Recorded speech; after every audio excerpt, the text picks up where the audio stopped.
Seamless. This is one of the fun parts. I mean, it's all so much fun at NACRA. One of the things that's changed this year is usually the CRJ awards happen a little bit later in the conference, but this is a great way to start our conference celebrating those who are so very important and have made a commitment to excellence. I want to first thank the editorial team of Case Research Journal, Eric Delansky, Linda Livingston, Robert McDonald, and I'd also want to thank our assistant editor, Christina, who is the person who works behind the scenes and does so much to make sure the journal looks like it does and is responsive to all of our case authors. So I want to first thank all of them for all of their hard work. And I don't know if Linda Swain is actually joined us in the group right now, but I should have made mention in our last conversation that Linda is actually the associate editor who nurtured the Kidzania case through the reviewing process when she was associate editor. So thank you, Linda, for all of the work that you did to allow us to have such an exceptional case published in CRJ a couple of years ago.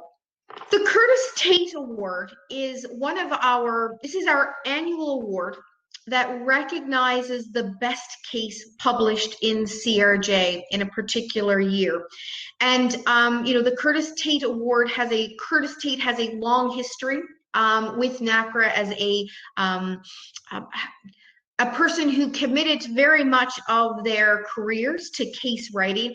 And I know that if Bill or Peggy were on, there's much more that they could say, but the legacy of Curtis Tate goes on over time, and every year we recognize the best-selling case in CRJ.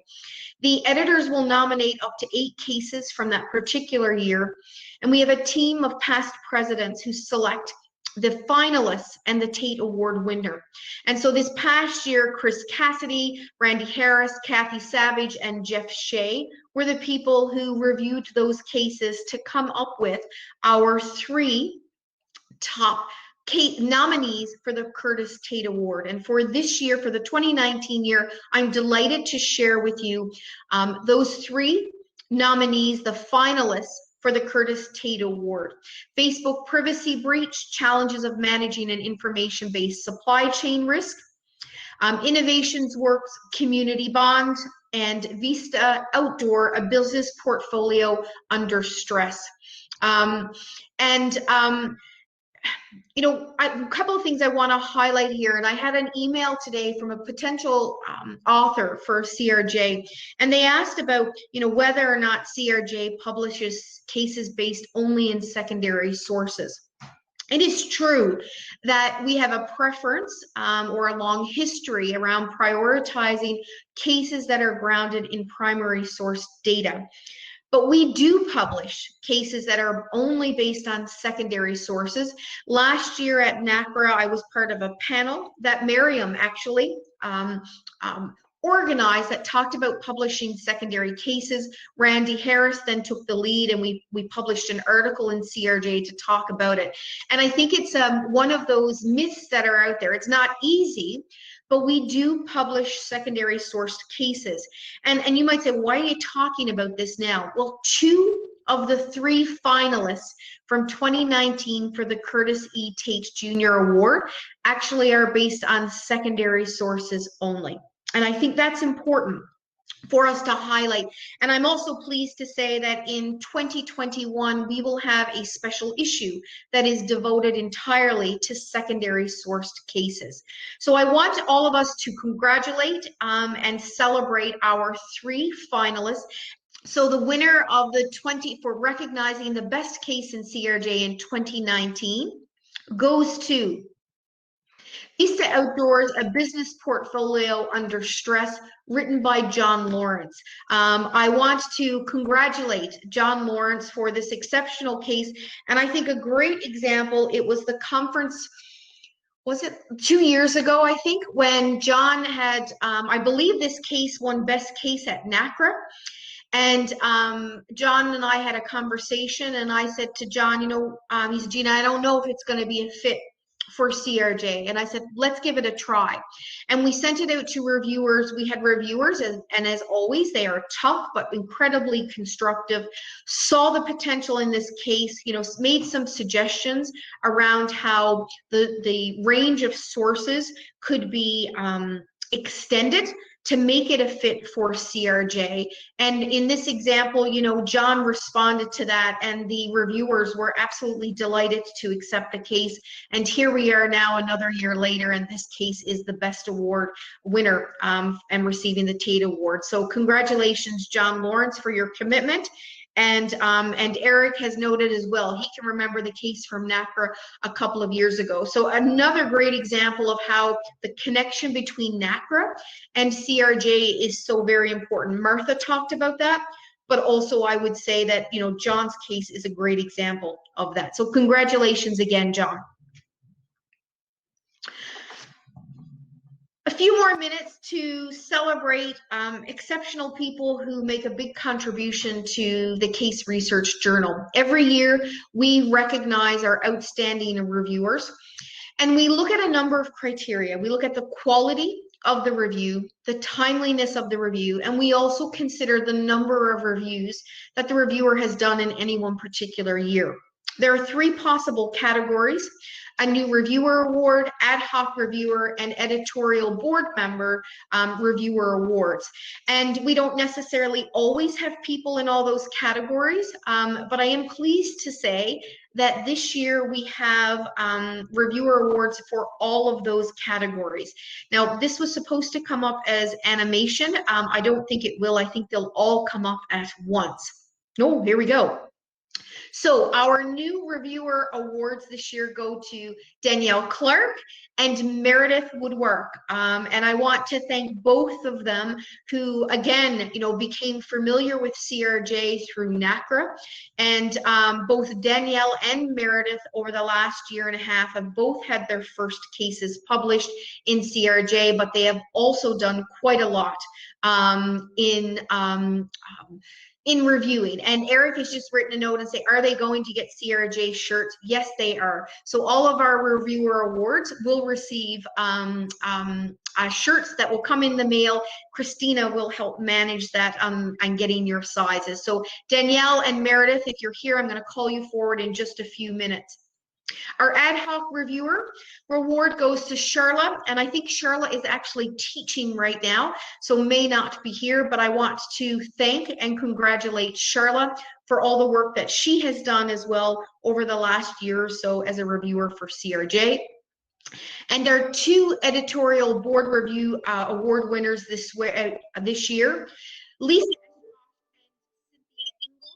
who are longtime members of our editorial board but these two people over the past year have taken on more than their fair share of cases and review and turning them around. And so I am going to ask if Danielle, Meredith, Charla, Lisa, and/or Cynthia might happen to be here to come to the screen. And Danielle is there as well, but she's saying she's misty-eyed. You know, Ann Lawrence has also made a note in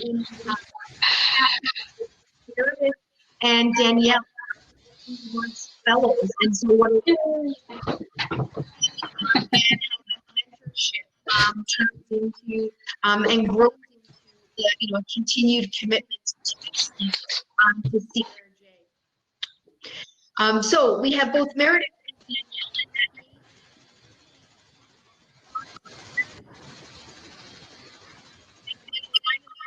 Somebody is taking some sort of screenshot. Is that right? All right. Thank you. Thank you both, Meredith and Danielle. Thank you. Thank you.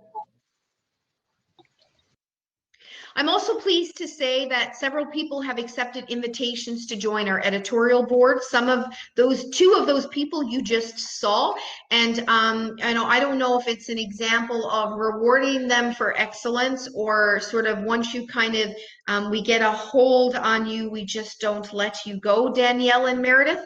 But Danielle, Michelle, Charla, Aaron, and Meredith have all agreed to join the editorial board of CRJ, and and we are delighted to have you aboard and look forward to that growing relationship and the commitment that you have to CRJ.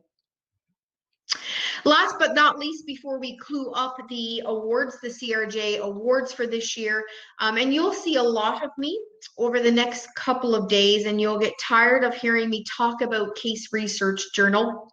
But I do want to get this in your mind as you start the conference. The case that you've submitted here, to really consider CRJ as an outlet for your case. I believe Michael is posting a video so that the track chairs know at different points in time I just might unexpectedly appear in sessions so that I can get to see all of you, and if you have questions for me. But do think about the Case Research Journal. And we have 3 special issues. One at the end of the month, a multidisciplinary cases that Eric Delansky is the special issue editor, and I believe has 2 co-editors. I believe, Eric, is it Randy Harris and possibly Janice? Could that be right? It was Randy and Kathy Savage. Thank you, Eric. So we have Eric, you will see a lot of throughout the conference, and I'm sure he'll be quite eager to talk about the types of cases that they're looking for the special issue. But I'm also really pleased to say we have 2 other special issues in 2021. Short cases, and we have a submission date of January 31st, and we also have secondary sourced cases which will be due May 31st, 2021.